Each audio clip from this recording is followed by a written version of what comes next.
13வது நாள் போர் நடக்குதுங்க. அந்த போரில் பத்ம வியூகம்னு வியூகங்கள் நிறைய போரில் வியூகங்கள் நிறைய வகுப்பாங்க.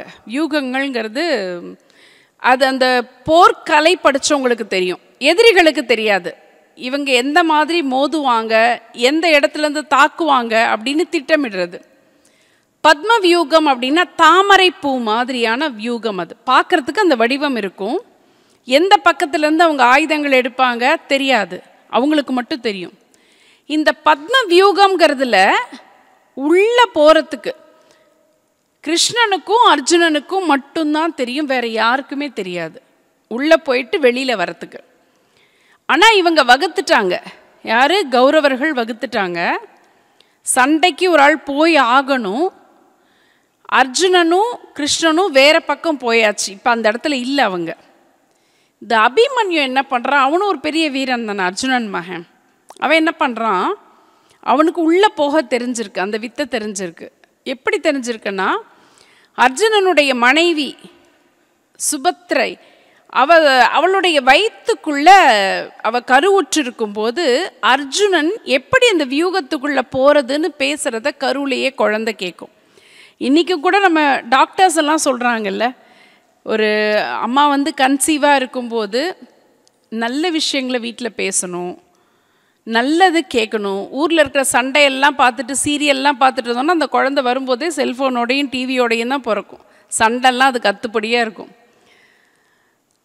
அதனால தான் நல்லதை பேசணும், நிறைய தகாத வார்த்தைகள்லாம் பயன்படுத்தக்கூடாது. அந்த குழந்தைங்களுடைய மனசில் அப்படியே பதிவாகும். பிரகலாதன் கதையும் அதே தான். அவங்க அம்மா குரு கிட்ட கற்றுக்கிட்ட நாராயணாவை தான் அவன் திரும்ப திரும்ப சொல்லிக்கிட்டே இருந்தான். அப்போ இந்த அபிமன்யுக்கு உள்ளே போகிற வித்தை தெரியும், அந்த போர்க்கலை அவனுக்கு பயிற்சியாக இருக்கும். ஆனால் வெளியில் வரத்துக்கு அவன் அர்ஜுனன் சொல்ல அந்த குழந்தை வயிற்றுக்குள்ளேருந்தே கேட்குது. வெளியில் வர வியூகத்தை சொல்கிறதுக்குள்ளே அவன் எந்திரிச்சிடுவான். அம்மா எங்கேயோ எந்திரிச்சு வெளியில் போயிடுவா, குழந்தைக்கு தெரியாமல் போயிடும். இப்போ போய் உள்ளே போய் அந்த குழந்தை உள்ளே போய் அந்த இளைஞனாக இருக்கிற அபிமன்யு உள்ளே போயிடுவான். போன பிறகு சரமாரியா கௌரவர்களை பயங்கரமாக தாக்குவான்.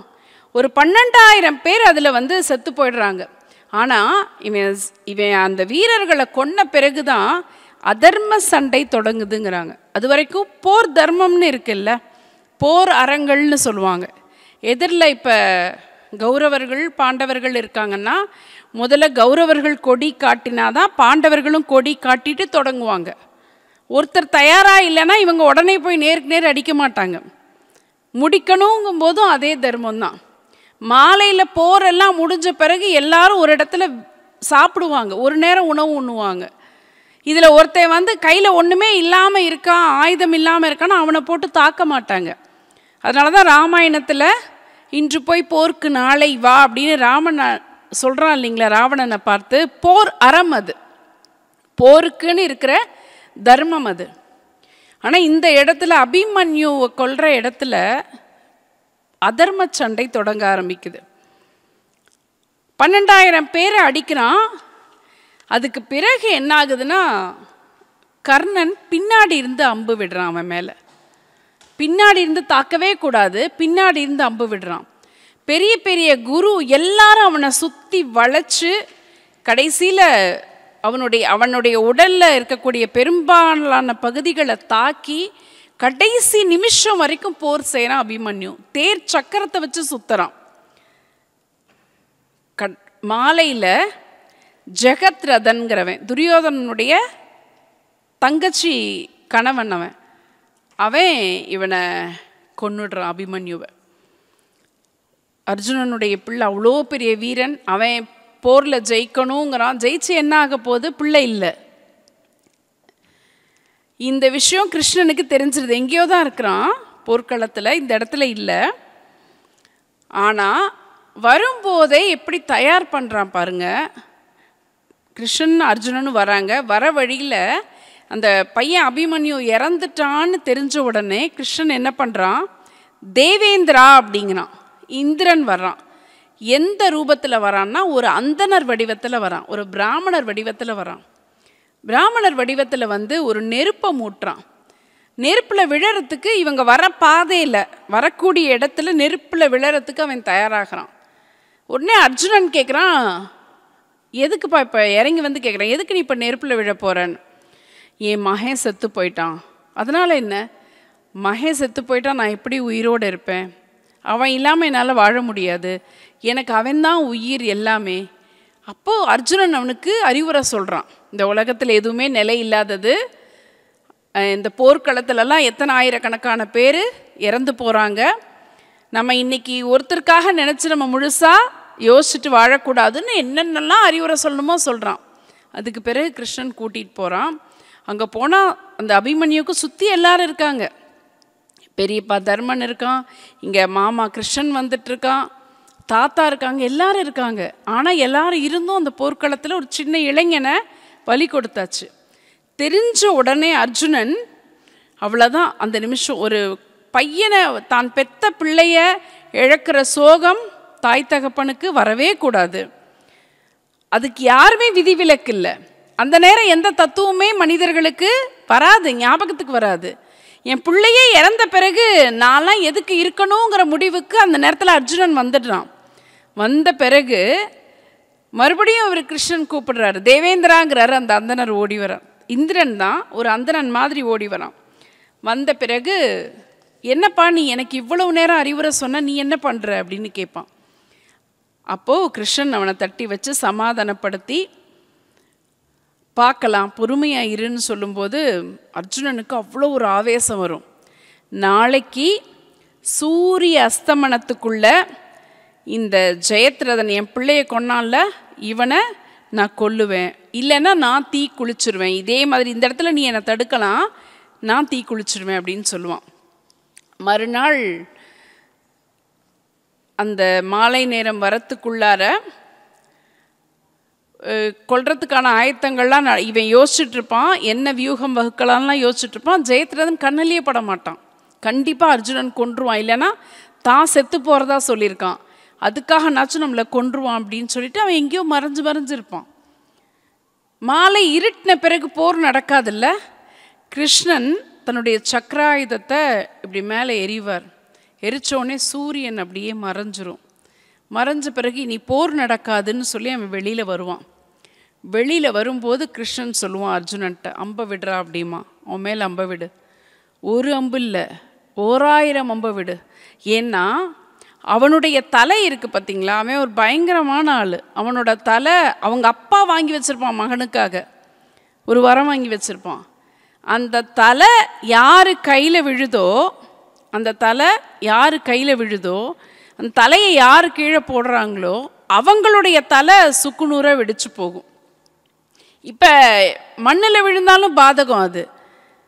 அர்ஜுனன் அம்பு எய்து அந்த தலை மண்ணில் விழுந்தால் யாரால் அந்த தலை கீழே முறியடிக்கப்பட்டதோ, தலையை யார் செதைச்சாங்களோ அவங்க சுக்குநூறு ஆயிடுவாங்க. அதனால் ஆயிரக்கணக்கான அம்புகளை விடுறா, அது பல கிலோமீட்டர் தூரத்துக்கு போகணுமா. அதனால் அம்புகளை சரமாரியாக எரிஞ்சுக்கிட்டே இருப்பான். அது தூரமாக அவங்க அப்பா ஒரு குளத்தங்கரையில் பூஜை பண்ணிகிட்ருப்பார். யார்? அந்த ஜெயத்ரதனுடைய அப்பா. அவரோட மடியில் போய் அது விழும். மடியில் விழுந்தோன்னே எதேச்சியாக அப்படி கீழே தள்ளி விடுவார் பாருங்க, அவர் சுக்குநூறை வெடிச்சிடுவார். இப்போ எத்தனை விஷயங்கள் இந்த போர்க்களத்தில் நடக்குது பாருங்க. ஆனால் எத்தனையோ துன்பங்கள் வந்தால் கூட இறைவன் நம்ம கூட இருக்காங்கிற ஒரு நம்பிக்கை இருந்துச்சுன்னா, இப்போ அவர் சொன்னார் இல்லை, தேவேந்திரான்னு கூப்பிட்ட உடனே ஒரு வடிவத்தில் வந்துட்டு போனால, இது நமக்கு இங்கேருந்து பார்க்கும்போது ஒரு பாரத கதையாக ஒரு காட்சியாக தெரியுது. இன்றைக்கி யுகத்தில் கடவுள் மனிதர்களுடைய உருவத்தில் தானே வருவார். தெய்வம் இருக்குது அப்படிங்கிற ஒரு நம்பிக்கை இருந்தாலே போதும் இல்லை. துரியோதனனை காப்பாற்றினதில் ரொம்ப முக்கியமான பங்கு எல்லா இடத்துலையும் துரோணருக்கு இருக்கும்.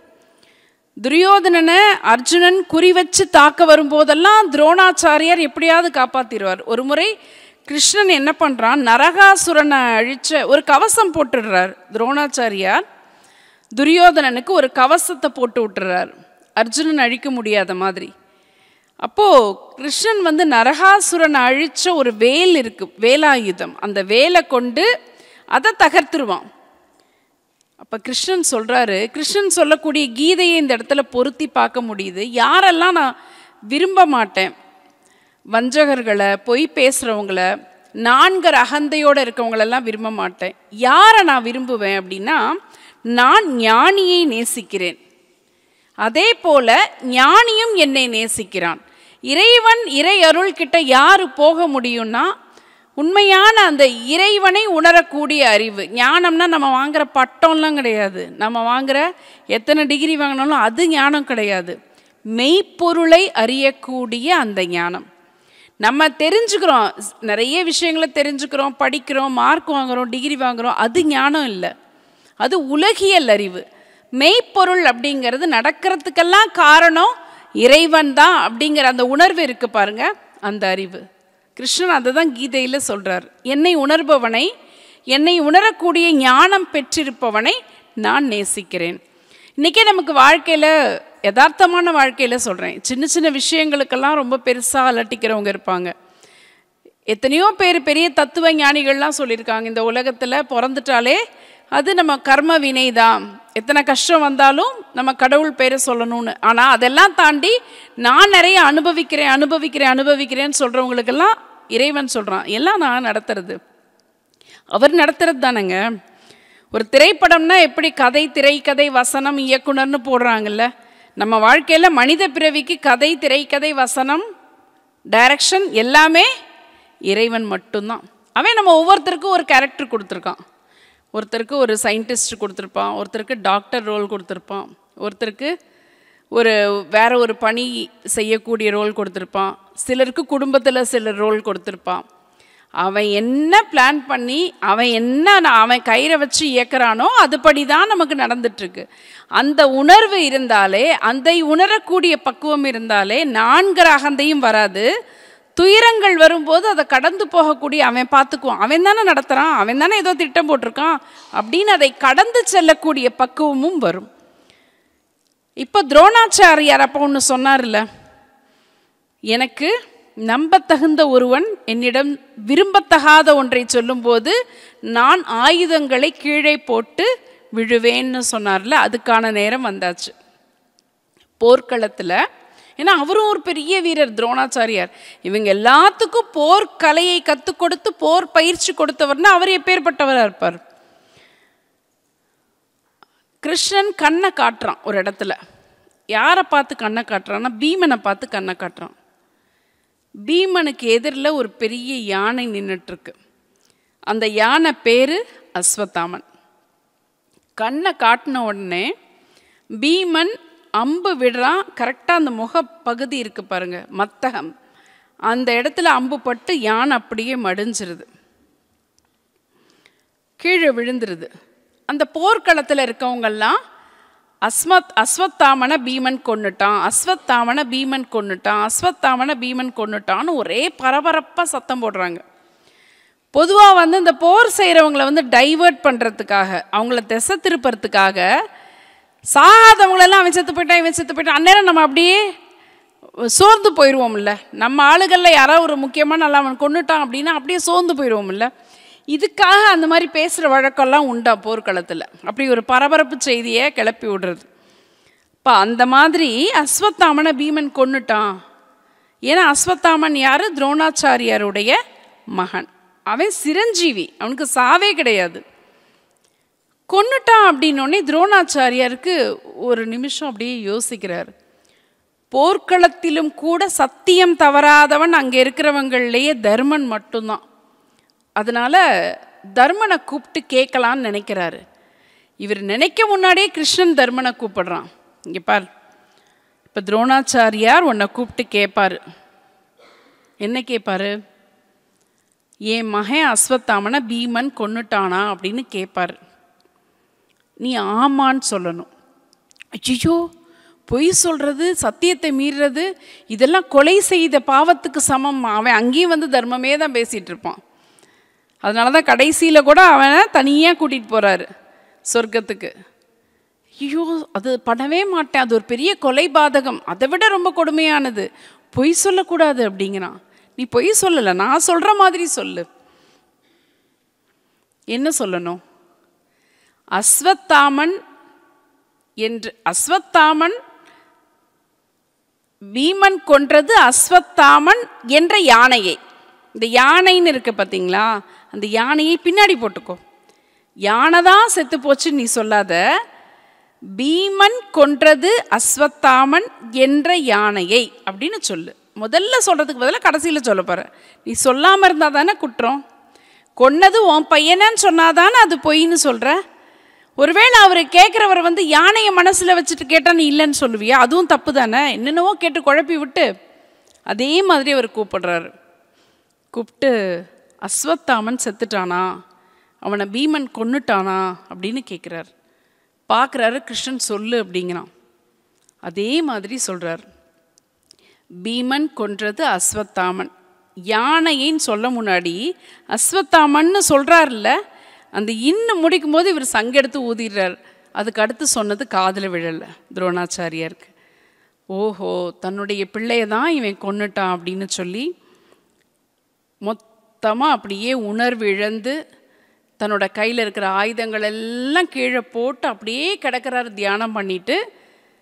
அது வரைக்கும் இவனை அழிக்கணும்னு காத்துட்டு இருந்த துருபத ராஜாவோட பையன் வந்து இவரை அழிச்சிடுறான். ஏன் இவருக்கு இப்படி ஒரு தண்டனை? இவர் பெரிய ஆசான் தானே, ஏன் தண்டனை அப்படின்னா, பீஷ்மாச்சாரியாராக இருக்கட்டும், துரோணாச்சாரியாராக இருக்கட்டும், இவங்கெல்லாம் ரொம்ப பெரிய ஆட்கள். இவங்களுக்கெல்லாம் அவ்வளோ சீக்கிரமாக போர்க்களத்தில் வரக்கூடிய அழிவெல்லாம் இவங்களுக்கு வராது. ஏன் வந்துச்சு? அந்த சபையில் திரௌபதியை மானபங்கப்படுத்தக்கூடிய செயலை பார்த்துட்டு பெரியவங்களாக இருந்து நினச்சா அவங்க தட்டி கேட்டிருக்கலாம். ஆனால் ஒரு பெண்ணுடைய பாவத்துக்கு இவங்க ஆளான காரணத்தினால இவர்களுக்கான தண்டனை அவங்கவுங்க செய்கிற தப்புக்கு. இன்றைக்கி இந்த நம்ம பார்க்குறோம், நிறைய பேர் நிறைய தப்பு செய்கிறவங்க, தெரிஞ்சே தவறு செய்கிறவங்கெல்லாம் ரொம்ப நல்லா இருக்கிற மாதிரி இருக்கும். ஆனால் இந்த பிரபஞ்சத்தில் இறைவனுடைய கணக்கில் அது எல்லாத்துக்குமே அவர் கணக்கு வச்சுருப்பார். நம்மெல்லாம் தெரியாதுன்னு நினைக்கிறோம், அவர் தானே எல்லாமே பார்த்துட்ருக்காரு. கண்டிப்பாக அதுக்கான தண்டனையிலேருந்து யாருமே தப்ப முடியாது. இப்போது போர்க்களத்தில் கிட்டத்தட்ட அந்த போர் வந்து ஒரு முடிவுக்கு வர்ற நேரம். கீதையில் பார்த்தீங்கன்னா முதல்ல கேட்ட கேள்வி, முதல் அத்தியாயத்தில் அர்ஜுனன் கேட்பா. அர்ஜுன விஷாத யோகம்ல அந்த அர்ஜுன விஷாத யோகம்னாலே என்ன பொருள்னா, முதல்ல அவர் என்ன எடுத்து கொடுக்குறாருன்னா, மனசு பொருந்தி செய்யக்கூடிய செயல். நம்ம ஒரு விஷயத்தில் மனசு இவன் வந்து போர்க்களத்துக்கு வந்தோடனே தானே எனக்கு சஞ்சலமாக இருக்குது, போர் செய்யலாமா வேணாமான்னு சொல்கிறான். இப்போ கிருஷ்ணன் சொல்கிறாரு, எதுவாக இருந்தாலும் மனசு பொருந்தணும், எந்த வேலையை செஞ்சாலும் மனசு பொருந்தணும்.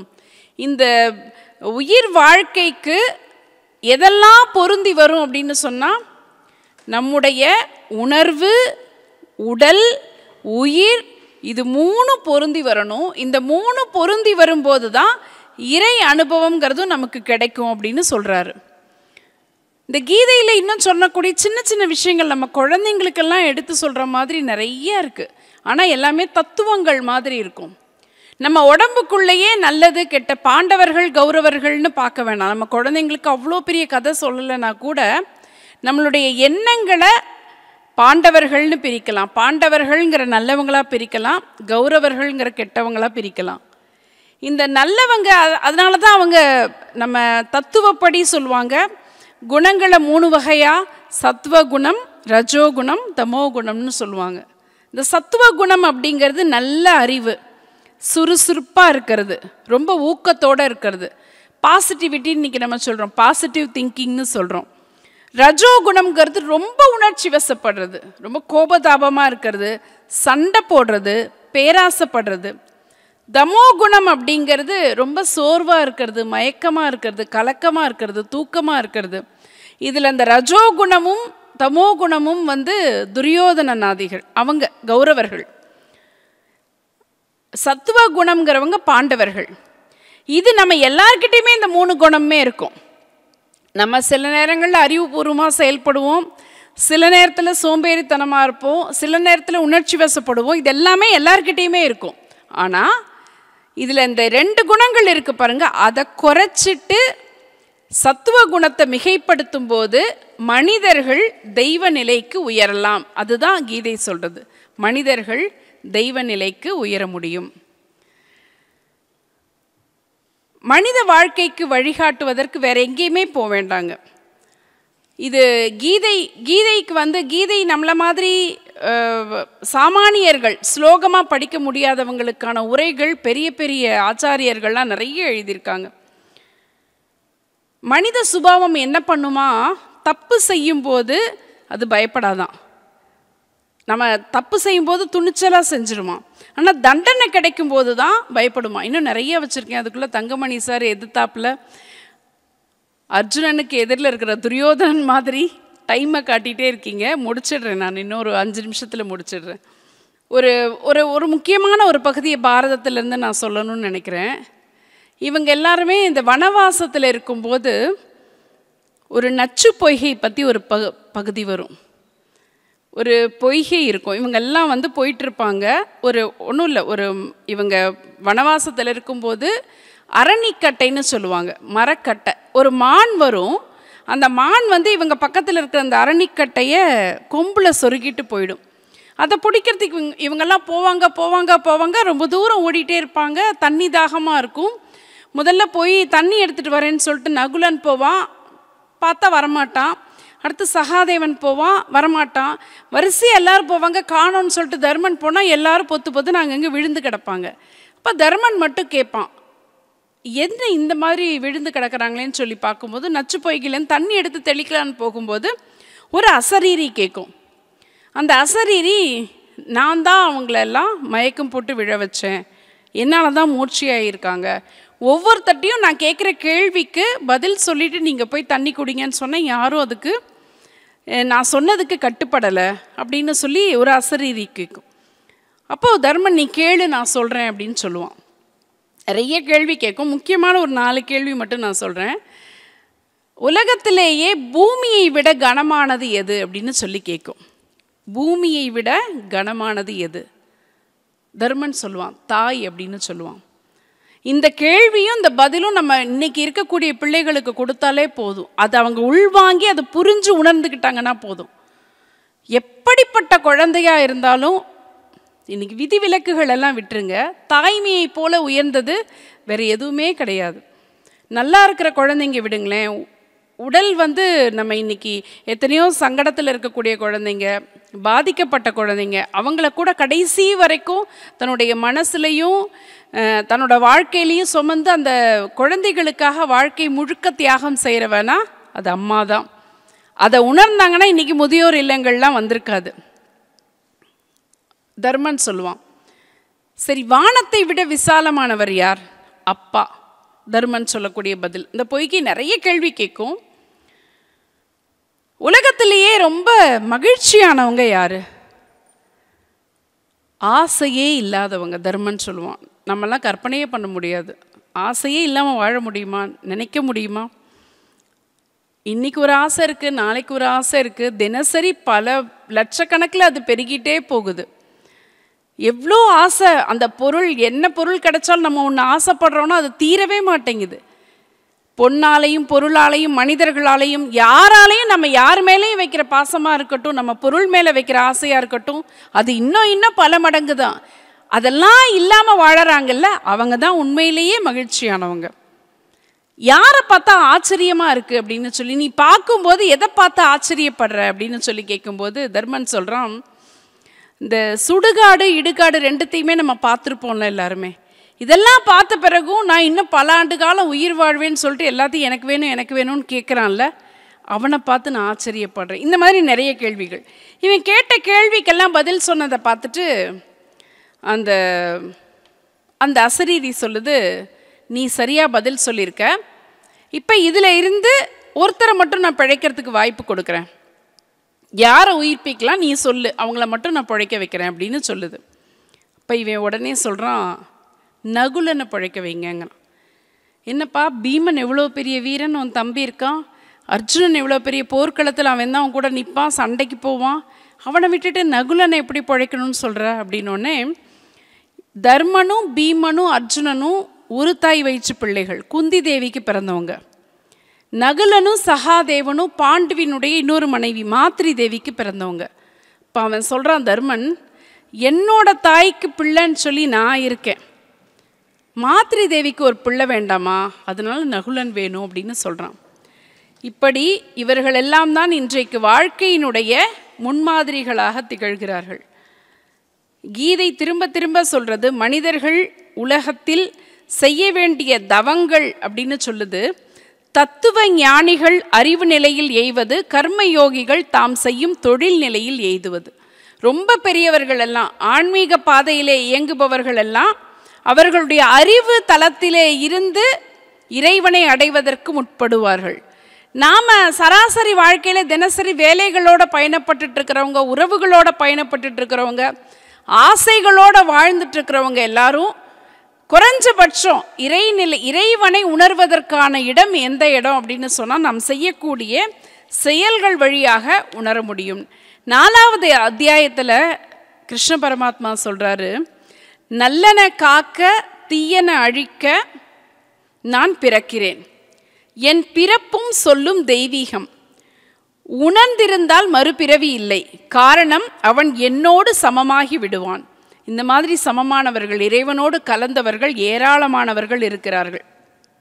காரியங்கள் எதையும் செய்யாமல் துறவுங்கிறது வேற ஒன்றும் இல்லைங்க, துறவரத்துக்கு போகணுன்னே இல்லை. இல்வாழ்க்கையிலே இறையடியவர்களுடைய பழைய கதைகள் எல்லாம் பார்த்தோன்னா அவர்கள் வாழ்க்கையில் இருந்து கொண்டே ஆசைகளை எல்லாம் விட்டாங்க. சராசரி ஆசைகளை தாண்டி பேராசையாக மாறும்போது தான் அது இன்னொருத்தருக்கு துன்பத்தை கொடுக்குது. அதனால் காரியங்களை செய்யாமல், உனக்கான காரியங்கள், உன் சமூகத்துக்காக உன்னோடு இருக்கக்கூடிய சக உயிர்களுக்கான காரியங்களை செய்யாமல் நீ துறவு அடைய முடியாது. துறவு என்று சொல்லப்படுவது தான் யோகம், அதை கொண்டவன் யோகி அப்படிங்கிறது. இந்த மாதிரி நிறைய செய்திகள் இருக்குது. ஆனால் நேரம் போதாமையின் காரணமாக ஒரே ஒரு கதையை நான் சொல்லி முடிக்கலாம் அப்படின்னு நினைக்கிறேன். ஒரு ஊரில் ஒரு ராஜா இருக்காருங்க. அவருக்கு 4 மனைவிகள் இருக்காங்க. அவருக்கு முதல் மனைவியை பிடிக்கவே பிடிக்காது. 2வது மனைவி ரொம்ப பிடிக்கும். இந்த 2வது மனைவிக்கு என்ன பண்ணுவார்னா, நிறைய நகைகள் வாங்கி கொடுக்கறது, நல்ல நல்ல ஆடைகள் வாங்கி கொடுக்கறது, நல்ல அவங்களுக்கு பிடித்தமான உணவுகள்லாம் கொடுக்கறது, எல்லாத்தையுமே செய்வார். 3வது மனைவிக்கு என்ன பண்ணுவார்னா, அந்த ஊரில் இவர் எந்த நாட்டில் இருந்தெல்லாம் ஜெயிச்சுட்டு வர்றாரோ அந்த நிலங்கள் எல்லாத்தையுமே 3வது மனைவிக்கே அப்படியே பரிசாக கொடுத்துருவார். 4வது மனைவிக்கு என்ன பண்ணுவார்னா, அந்த ராஜ ரகசியம் எல்லாம் இருக்கும்ல, அதெல்லாம் சொல்லுவார். அவங்கக்கிட்ட மட்டும் ரொம்ப கான்ஃபிடென்ஷியலாக பேசுகிறது. ஒரு நாள் இவருக்கு உடம்பு முடியாமல் போயிடும். வைத்தியர் பார்த்துட்டு, சீக்கிரமே நீ உனக்கு நாள் நெருங்கிடுச்சு, ரொம்ப வருஷம் நீ உயிரோடு இருக்க மாட்ட, மனசை தைரியப்படுத்திக்கோன்னு சொல்லிடுறார். சொன்ன உடனே இந்த ராஜா என்ன பண்ணுறாருனா, ரொம்ப கவலையாயிருது. ரொம்ப ராஜபோக வாழ்க்கையெல்லாம் அனுபவிச்சிருக்காரு, மகிழ்ச்சியாக இருந்திருக்காரு. திடீர்னு சாக போகிறோன்னா யாரால் ஏற்றுக்க முடியும்? அவர் போய் முதல் மனைவி அவர் சட்டையே பண்ணாத மனுஷன். 2வது மனைவி கிட்ட போய் கேட்குறாரு. ஏன்னா ஆசாசையாக எல்லாம் வாங்கி கொடுத்தார்ல. 2வது மனைவிக்கிட்ட போய் கேட்குறாரு, எனக்கு மேலே போகிறதுக்கு நேரம் வந்துருச்சுன்னு சொல்லிட்டாரு, எனக்கு தனியாக போகிறதுக்கு கஷ்டமாக இருக்குது, நீ என் கூட வரியா அப்படிங்கிறாரு. உடனே அந்த அம்மா சொல்கிறாங்க, எங்கே போய் என்னையை கூப்பிடுற, நான்லாம் வர முடியாதுப்பா.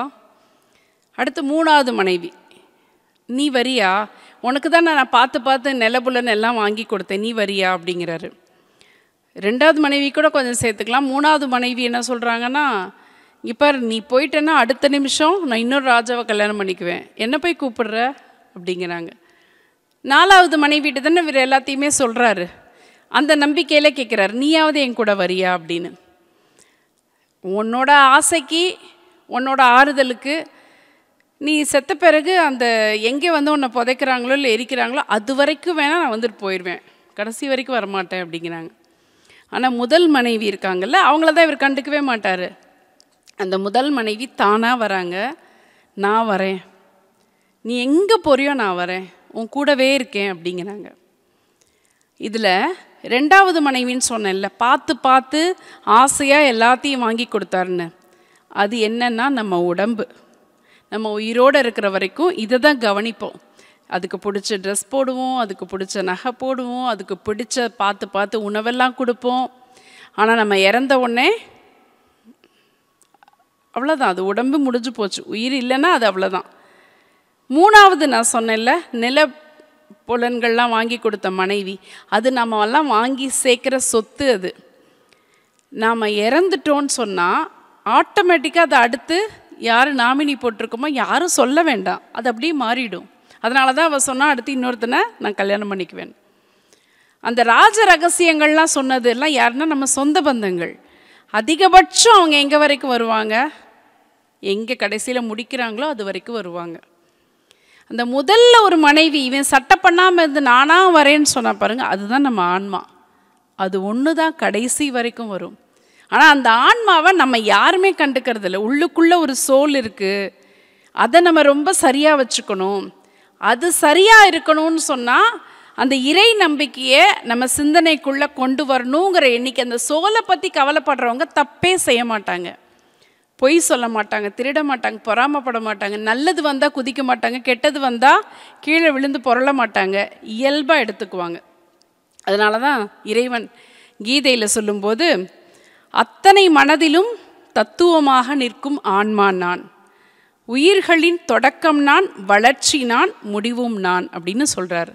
இந்த எண்ணத்தை நம்ம வாழ்க்கையில் எடுத்துக்கிட்டால் போதும். நடக்கிறது எல்லாமே அவனுடைய செயல், நடத்தி வைக்கிறது அவன்தான், நமக்குள்ளே இருக்கிறது அவன்தான், அந்த ஆன்மாவும் அவன்தான், தொடக்கமும் அவன்தான், வளர்ச்சியும் அவன்தான், முடிவும் அவன்தாங்கிற நம்பிக்கை இருந்துச்சுன்னா அதை நம்ம மனசுக்குள்ளே போட்டுக்கிட்டோம் அப்படின்னு சொன்னால் நம்ம வாழ்க்கையை இயல்பாக எடுத்துகிட்டு போவோம், இறை சிந்தனையோடு எடுத்துகிட்டு போவோம். ஸ்ரீ ராமகிருஷ்ண பரமஹம்சர், அன்னை சாரதா தேவி, சுவாமி விவேகானந்தருடைய திருவருளும் இறை அருளும் சுவாமிஜி போன்றவர்களுடைய குருவருளும் நிறைந்திருக்கக்கூடிய இந்த இடத்திலே பேசுவதற்கான வாய்ப்பு கிடைக்க பெற்றதற்கு மனமார்ந்த நன்றி பாராட்டி மகிழ்ந்து விடைபெறுகிறேன். நன்றி, வணக்கம்.